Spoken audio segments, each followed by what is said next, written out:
À ceux que j'ai pas vus, en tout cas. Je vais déjà vous dire que je suis très heureux d'être avec vous.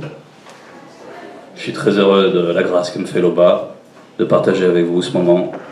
Et on va partager ensemble un peu la parole. Donc, on va parler ici de discernement. Alors, pourquoi parler de discernement? Parce que c'est juste essentiel, déjà au départ de notre marche, et par la suite également. Donc, tout d'abord, on va aller dans la traduction du Monde Nouveau, 1 Jean 4, 1. Bien-aimés, ne croyez pas toute parole inspirée, mais éprouvez les paroles inspirées pour voir si elles viennent de Dieu. Parce que beaucoup de faux prophètes sont sortis dans le monde. Donc, ici, on va retenir, on reviendra tout à l'heure dessus, que on peut employer des paroles inspirées à des fins détournées. Ne croyez pas toute parole inspirée, mais éprouvez les paroles inspirées. Donc, il faut éprouver les personnes et ce qui anime les personnes lorsqu'elles emploient la vérité. Parce qu'on peut employer les paroles de vérité afin de tromper. Et il y en a qui sont passés experts dans ce domaine. Alors ici, on parle dans ce verset précisément de faux prophètes, mais c'est pas seulement la fonction de prophète, c'est tout enseignant, c'est tous ceux qui se posent comme docteurs, tous ceux qui se posent comme prédicateurs, tous ceux qui s'octroient le mandat de l'Oba. Voilà. Et ça, on peut le voir, donc, je le cite à toute fin d'utile, Ibn Chouraki, on parle de pseudo-inspirés, et non pas de prophètes. Beaucoup de pseudo-inspirés sont venus dans l'univers. Ok. Donc, pour avoir ce discernement, il faut d'abord, tout premièrement, que Père nous fasse grâce. C'est la première chose. Sans ça, il n'y a rien en fait. Mais pourquoi certaines personnes vont bénéficier de la grâce? Pourquoi d'autres en seront exclus? Ça c'est important, ça c'est intéressant. Alors, ce qu'il faut voir, c'est ce que dit la sagesse elle-même. Moi, la sagesse, j'habite avec le discernement, et je possède la science des sages pensées. Je marche dans le chemin de la justice, au milieu des sentiers de la droiture, pour donner des biens à ceux qui m'aiment, pour remplir leur trésor. Donc, première chose, la sagesse, elle se situe. Elle se situe dans le sentier, dans le chemin de la justice. Donc si on veut faire sa rencontre, c'est où? C'est dans la justice. Il faut déjà, pour la personne qui veut s'approcher de la sagesse, être disposée quant à la justice. Pas la justice des hommes. La justice qui est spirituelle, bien entendu. Celle qui est inscrite dans l'esprit de chaque homme, au départ. On a tous, au départ, une notion élémentaire de la justice. Et on choisit, ou pas, d'y prêter garde, ou de faire carrément autre chose pour suivre ses desseins personnels. La sagesse dit encore autre chose. Vous, simples, entendez ce que c'est que le discernement. Et vous tous, devenez intelligents de cœur. Vous, simples. Donc on s'adresse à une catégorie de personnes, les simples. Les simples ne sont pas des insensés. La simplicité est une vertu. La simplicité, c'est une disposition quant à la vérité. C'est une manière d'être qui manifeste la vérité. Donc une manière simple de se comporter tout naturellement, d'être sincère. La simplicité est liée à la sincérité. Et la sincérité, c'est la vérité selon les sentiments. Donc, il y a un prérequis, c'est cette simplicité. Quelqu'un qui n'est pas disposé dans la sincérité, dans cette simplicité, il n'est pas doué non plus d'humilité. D'humilité quant à la justice, celle qu'on a mentionnée. Sans cette humilité quant à la justice, même s'il ne la connaît pas à fond, il en a une idée. Jocky Sabet dit « Pourquoi ne discernez-vous pas vous-même ce qui est juste ?» Et il s'adresse à tout le monde. Donc cette justice, elle est inscrite. Sinon, il n'y aurait même pas besoin de jugement, hein, parce que si les gens ne pouvaient pas connaître la justice, avoir une idée de la justice, sur quelle base on va les juger? On ne pourrait pas les juger. Donc il faut avoir cette disposition d'humilité par rapport à la justice. Sans ça, et je dirais plus généralement par rapport aux choses qui viennent d'en haut, avoir une notion d'humilité par rapport au grand ordre des choses, à la parole inscrite partout dans la nature, là, dans les oiseaux qui gazouillent, dans la lumière, dans les arbres, avoir cette notion qu'il y a des choses qui nous dépassent, qui sont bien plus grandes que nous, et qui nous invitent à l'humilité. Voilà. Une personne qui est démunie de cette capacité-là, d'humilité, elle sera toujours privée de la grâce. Toujours. Et pour ça, on va citer un verset clé. « Car Dieu résiste aux orgueilleux, mais il accorde sa grâce aux humbles. » Donc cette grâce, elle est dévolue aux humbles. Et déjà les autres exitent. Tous ceux qui sont mus par l'orgueil, par une envie de s'affranchir de ce qu'est la justice, qui piétine la justice, dehors. C'est normal. Après tout, c'est un prérequis. Parce que Dieu manifeste la justice. Et pour rentrer dans son intimité, dans l'intimité de l'amour, parce que Dieu manifeste l'amour, il est amour, mais en fait il est par-delà l'amour, il faut d'abord passer par sa justice. Voilà. Donc c'est un filtre, la justice, pour ceux qui veulent s'approcher. Alors cette simplicité, eh bien c'est celle qu'on vit là aujourd'hui en fait. C'est celle qu'on a entre frères. On vient ici, avec les meilleurs sentiments, réunis par la parole certes, mais on a cette simplicité, on la partage entre nous. Bien sûr si on ne se ment pas, comme le frère l'a dit tout à l'heure, bien sûr si on ne fait pas n'importe quoi, bien sûr si on ne cherche pas à paraître ceci ou cela. Voilà, on se rencontre véritablement. Parce que si on est dans le paraître, on ne se rencontre pas. On se croise. Alors,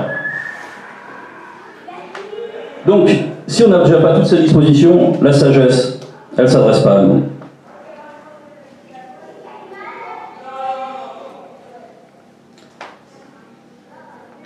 Donc cette humilité, c'est aussi une capacité pour recevoir la suite, pour pouvoir entendre des paroles et les entendre correctement. C'est-à-dire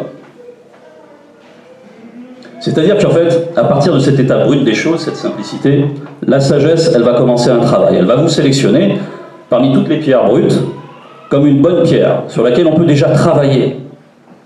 On peut déjà exercer quelque chose. Et on va commencer l'enseignement. Et on va commencer à buriner. Et à tailler cette pierre. Parce qu'elle veut bien recevoir. Elle veut recevoir. Elle veut recevoir le don céleste. Il y a une rencontre entre la sagesse et celui qui se propose d'être son amant. Ou son amante, hein, évidemment.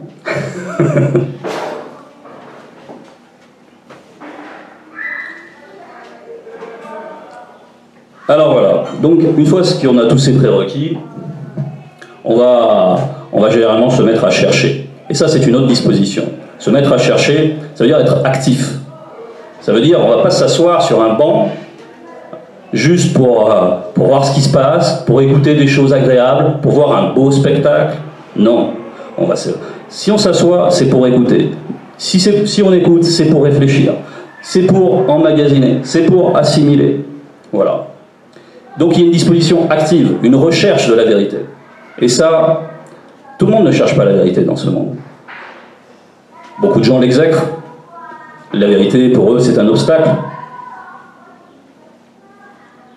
C'est un obstacle à la satisfaction de leurs mauvais désirs. Voilà.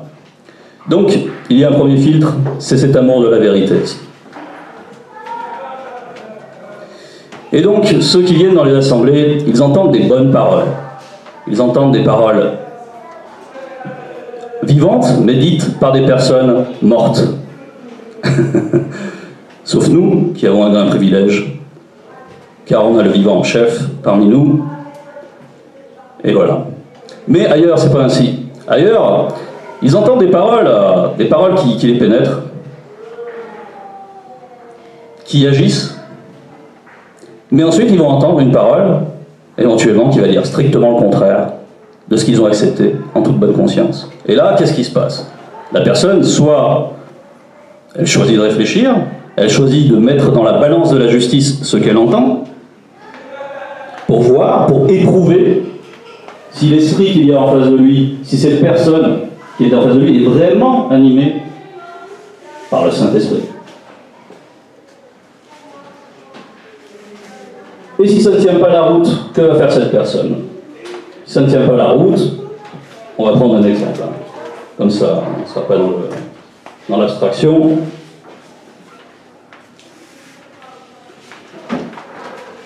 Il entend dire que Dieu est juste, cette personne. Et puis ensuite, il va entendre des choses telles que, dans Deutéronome 20:14, il va dire chez lui tranquillement, il va dire, ah, j'aime bien mon assemblée, là, quand même, il y a quelque chose, on s'embrasse, il y a des sentiments, bon bref. Mais tout ça, ce sont des impressions. Parce que quand il lit ça, et tu devras te nourrir des dépouilles de tes ennemis que t'a livré Jéhovah, ton Dieu. Voilà, il lit ceci. C'est qui ce Dieu Jéhovah? Nous, on sait bien que c'est un démon. Deutéronome 20:14, il s'agit. Traduction du monde nouveau, leur Jéhovah, par exemple. Tu devras te nourrir des dépouilles de tes ennemis. Ça veut dire que par avant, déjà, on a tué tout le monde, et en plus, on nous invite au cannibalisme. Ce Jéhovah, c'est pas une invitation, c'est un ordre. Mangez votre prochain. Et bien la personne qui entend ça, elle est dans son assemblée, et puis elle va réagir d'une manière ou d'une autre. Mais la plupart, l'immense majorité, malheureusement, décide de fermer les écoutilles. Pour rester dans le contrat tacite qu'il y a entre les gens de l'assemblée et le pasteur. Ce contrat, c'est, vous êtes là, vous animez l'événement, et puis, qui sait, peut-être un jour vous aurez une place, qui sait, peut-être un jour on fera des bâtiments ensemble, vous allez pouvoir chanter, avoir la gloire, on va vous admirer, et puis voilà. Et en même temps, là on est dans le spectacle total. Donc on préfère ce spectacle, on préfère cette assemblée dans laquelle on a trouvé quelques gens sympathiques, on préfère... Mais alors la vérité et la justice dans tout ça, on décide d'en faire fi, comme si c'était quelque chose de complètement accessoire. Ça, c'est la disposition de la plupart des gens dans les assemblées. Ils sont là, ils écoutent, et j'en profite parce que, justement, ils vont pouvoir voir. Ils sont là, ils écoutent et ils demeurent passifs. Ils ne cherchent pas. Cherchez et vous trouverez. Frappez et on vous ouvrira. Cherchez. Ça ne veut pas dire rien faire. Juste s'asseoir et écouter un gars que vous ne connaissez pas, qui est bien habillé, et qui prétend parler de Dieu, parce qu'il a quelques connaissances, cette personne. Il a quelques connaissances. Et il en met plein la vue avec cette connaissance. Et puis il ne va pas hésiter à en faire beaucoup, avec différents artifices. Une personne qui va utiliser quelque chose pour lui faire de l'air, pour relever son importance devant les yeux. Il va choquer le visible, pour masquer, en fait, ce qu'il y a dans son intériorité. Il va accentuer l'importance du visible pour masquer, en fait, son vide intérieur, ou plutôt même sa mauvaise animation, sa mauvaise disposition, ses mauvaises intentions, et les esprits qui sont derrière, les esprits religieux, comme vous le savez tous. Bon.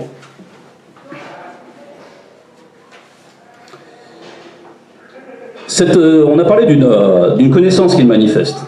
Effectivement, ils vont employer des paroles de sagesse, mais ils vont les employer à des fins de séduction. Ils vont les employer pour avoir la crédibilité, encore une fois, d'être inspirés. Donc, le discernement, ça implique quelque chose d'actif. Ça implique la réflexion. Ça implique, on dit d'éprouver les esprits. Ça implique donc de sonder les gens. De sonder les gens en fonction d'une mesure qu'on a eue. Et donc déjà, dans l'écriture, même simplement biblique, il y a des choses qui vont être manifestées dans les assemblées qui n'ont rien à voir, ne serait-ce qu'avec l'écriture biblique. Il y a des femmes qui prophétisent, il y a des femmes qui enseignent. Ils adorent une créature plutôt que le Créateur. Toutes ces choses-là dont nous sommes affranchis par la grâce de l'Oba. Mais ça, c'est un verrou. Il y a deux verrous essentiels. L'usurpation des Écritures et la personne de JC sur qui on centralise tout dans ces assemblées. Donc ce sont deux étapes à franchir. Deux verrous à faire sauter. Et pour ce faire, donc, il faut comparer l'écriture. Tu ne tueras point, et puis après, massacre ton prochain, ça ne colle pas. Donc il y a un problème. Il y a un problème dans l'écriture.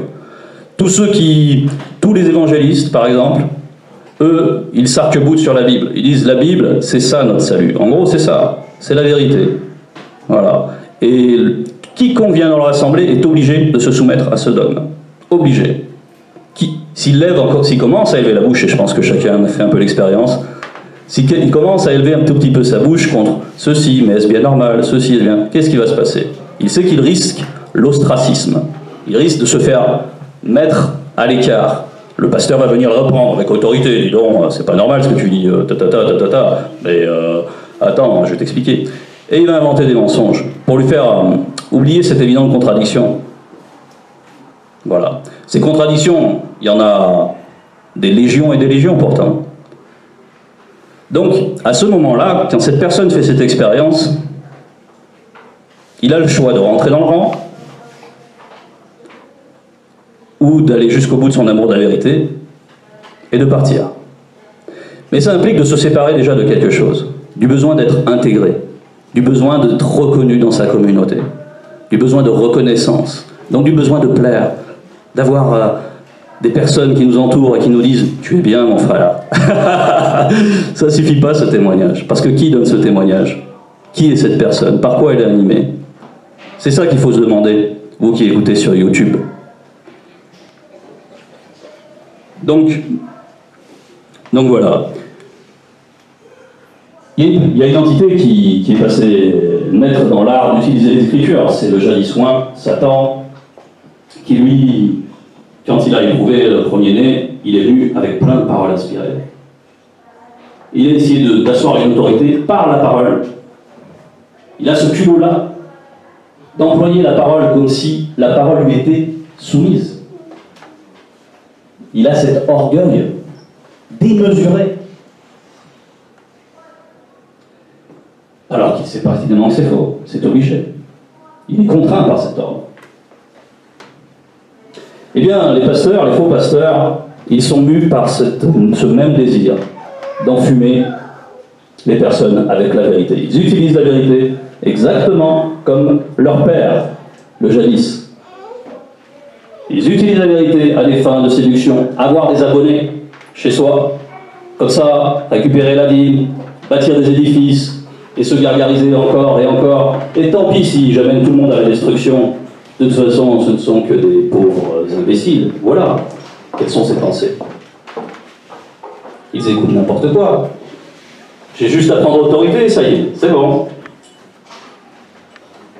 Donc voilà, il y a l'utilisation des Écritures. Mais déjà, les Écritures en elles-mêmes ont été falsifiées. On le sait tous, Jérémie 8.8, c'est bien en vain que c'est mise à l'œuvre la plus mensongère des scribes. Ok. Alors,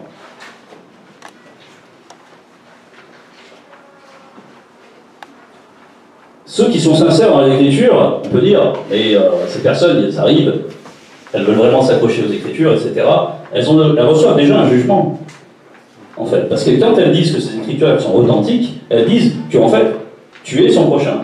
Comme c'est dit dans Deutéronome, c'est acceptable. Elles cautionnent tout ce qui est dit. Et tu seras justifié par tes paroles, et tu seras condamné par tes paroles.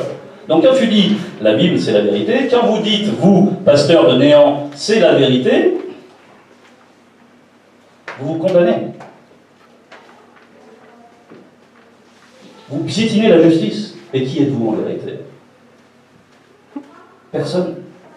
Vous n'êtes personne au-delà de la justice.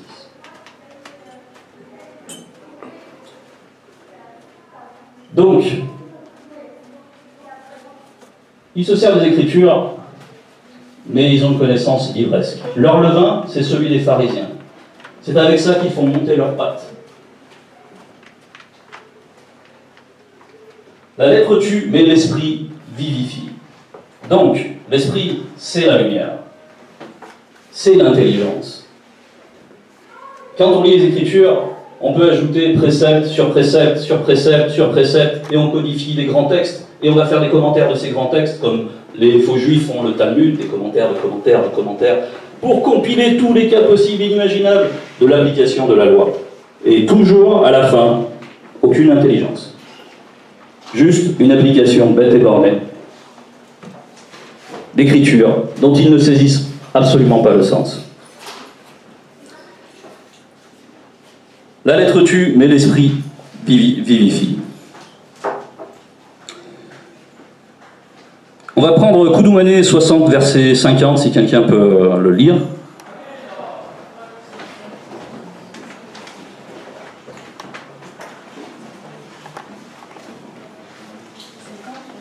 Donc, Koudoumane 60, verset 50.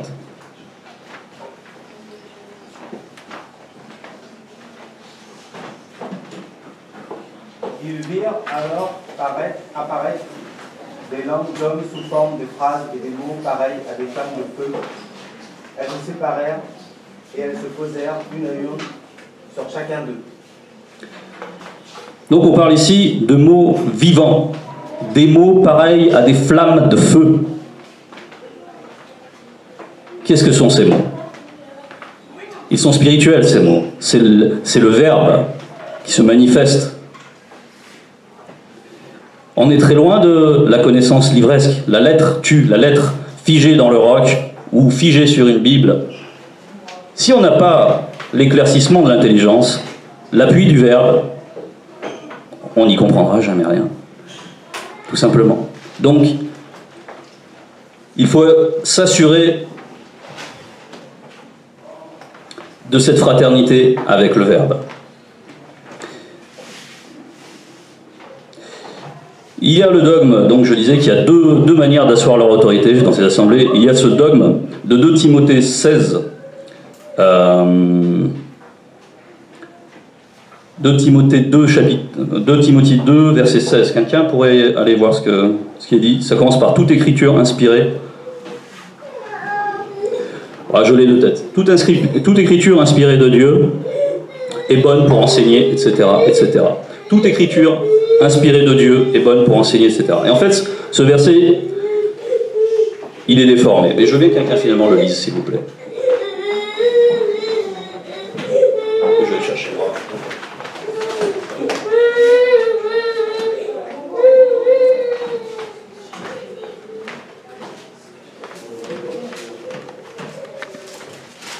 Alors, c'était 3, verset 16.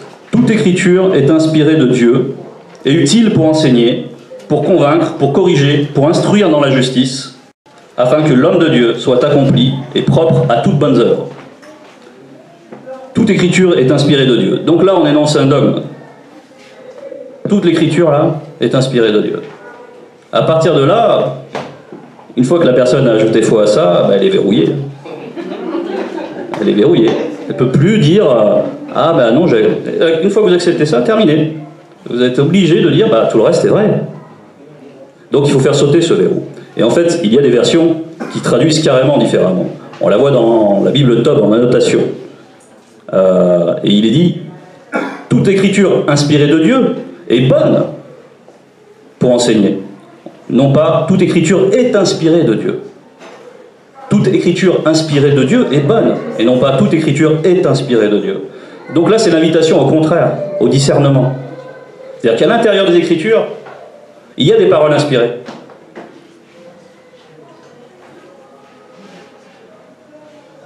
Toute écriture inspirée de Dieu est bonne pour enseigner. Et toute écriture est inspirée de Dieu, là on dit tout le contraire. Là on dit toute l'écriture, elle est bonne, quoi qu'il en soit. Et voilà, donc ça c'est déjà un verrou à faire sauter. Et la finalité, je le souligne, c'est pour instruire dans la justice. Pour mieux discerner la justice, pour mieux discerner la volonté de l'Oba. Grandir dans cet amour de la volonté de l'Oba, dans cet amour de la parole. Je reprends mes notes.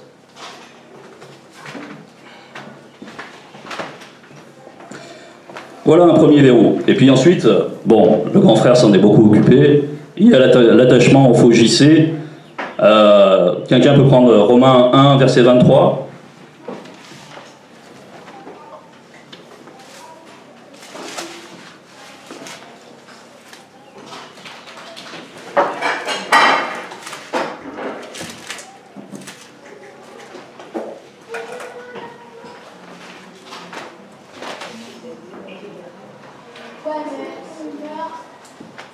Ils ont changé la gloire du Dieu incorruptible en image représentant l'homme corruptible, les oiseaux, les quadrupèdes, les reptiles.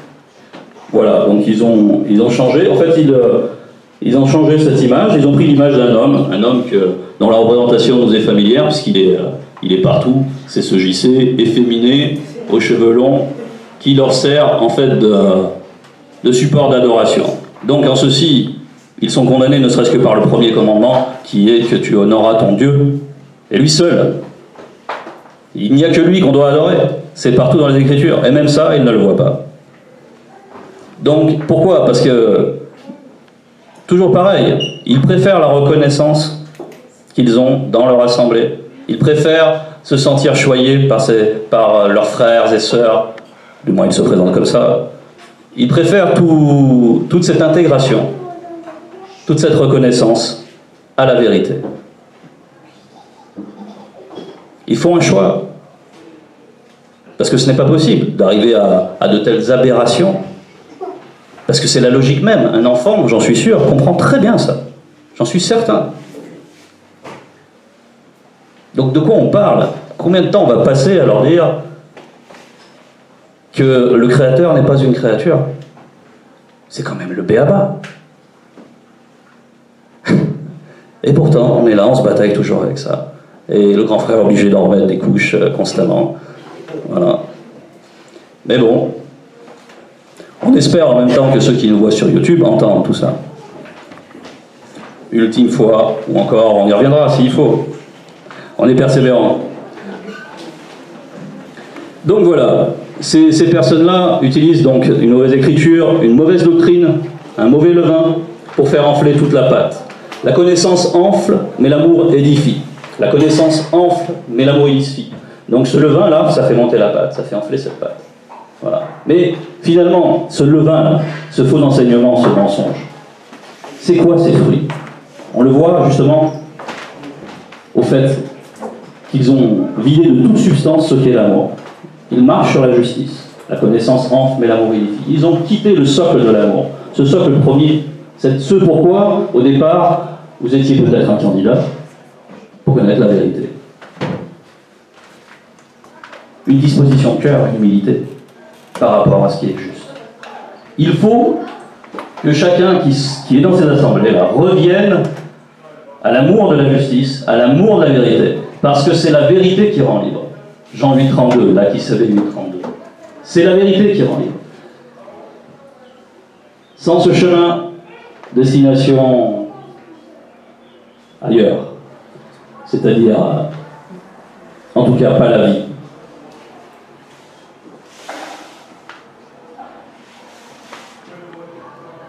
Ensuite, bien sûr, comme je disais, ils insistent sur le visible. Voilà, ils prennent de jolis atours. Moi, je ne suis pas venu aujourd'hui avec un costume pour parler. Mais, mais eux, ils viennent avec des jolis costumes. Ils viennent comme une table bien dressée, très propre dans les angles, avec la mèche sur le côté, etc. Mais, donc, ils insistent sur les apparences, parce que c'est une manière de séduire, ça aussi. C'est une manière de séduire les yeux, tout simplement. Ah, il présente bien. Ah, il va employer des mots aussi, des mots spécifiques, des jolis mots, des mots qu'on n'entend pas souvent. Et Et ça résonne, oh, qu'il est cultivé, oh, voilà, pour un œil qui n'est pas aguerri, qui ne va pas au fond des choses. Bah, ces propos rentrent, sont délicieux, ils coulent bien, ils sont doux. Et là encore, il y a un orgueil, parce que les mots vides de sens, c'est encore quelque chose d'enflé. C'est encore l'orgueil. Et on retrouve toujours le jadis et son désir premier. Quand il vient voir Moutot qui lui dit il sait que si vous mangez de ces fruits, vous serez comme des dieux. Et il ment quand il dit ça. Il transpose son propre désir, son besoin de reconnaissance, son besoin de briller. Mais de briller où? Dans une assemblée morne qui n'amène rien à personne. Une illusion. Qui dresse cette illusion? Ce sont les esprits religieux derrière, qui ne veulent pas qu'on discerne la vérité. Ce chemin étroit, cette porte étroite, c'est notre enseignant. Elle se démarque de ces enseignements corrompus, déjà par l'éclat de sa science, une science vide de contradictions, une science pure, qui choque l'esprit et non la vue, pour qui discerne les paroles. Donc, cette science, elle est délivrée en même temps avec une grande autorité. Le frère s'exprime parfois avec beaucoup d'autorité, mais parce qu'il est légitime en ceci, déjà petit, hein. Il est légitime, et le couronnement de cette autorité, c'est justement la science qui passe à travers lui. Donc en ceci, on se démarque de ceux qui soignent les apparences, ces tombeaux blanchis, comme l'a dit le frère tout à l'heure, pleins d'impuretés, qui viennent nous rabattre les oreilles avec des niaiseries, des choses insensées, toute la journée, et les gens répondent tout ce que j'ai pas envie de dire là, j'ai même pas envie de prononcer ces mots tellement ça me fatigue, mais voilà. Et ils sont complètement sous domination, effectivement. Domination de qui? Du monde occulte, qui les éloigne de la vérité, qui les éloigne de la justice.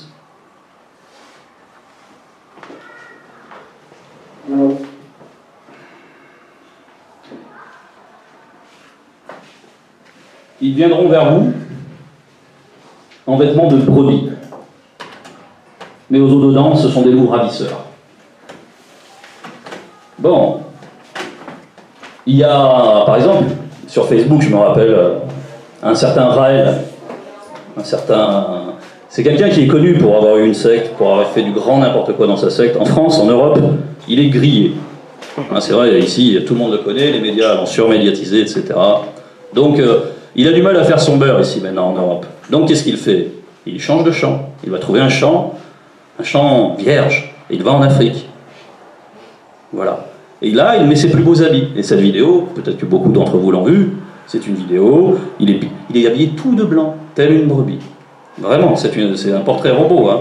Et il parle doucement, en flattant les origines du peuple noir, etc. etc. Et qu'est-ce que font les gens? Eh bien, souvent, ils republient cette vidéo. Pourtant, ses intentions sont impures. Hein. Mais il flatte ce que vous avez envie d'entendre. Il vous donne des choses que vous avez envie d'entendre. Et en plus, ça sort de la bouche d'un blanc. Alors bon, c'est encore mieux, ça témoigne encore plus profond. Et on se tient à ça, mais ses intentions, à lui, sont complètement impures. Hein. Il veut venir là-bas pour tout saccager, hein, pour tout détruire, pour tout piller. Alors il faut éviter d'être le transmetteur de ce genre de choses. Essayez de vraiment discerner les intentions de cette personne. Est-ce que c'est vraiment conforme à la vérité? Est-ce que c'est vraiment conforme à la volonté de l'Oba?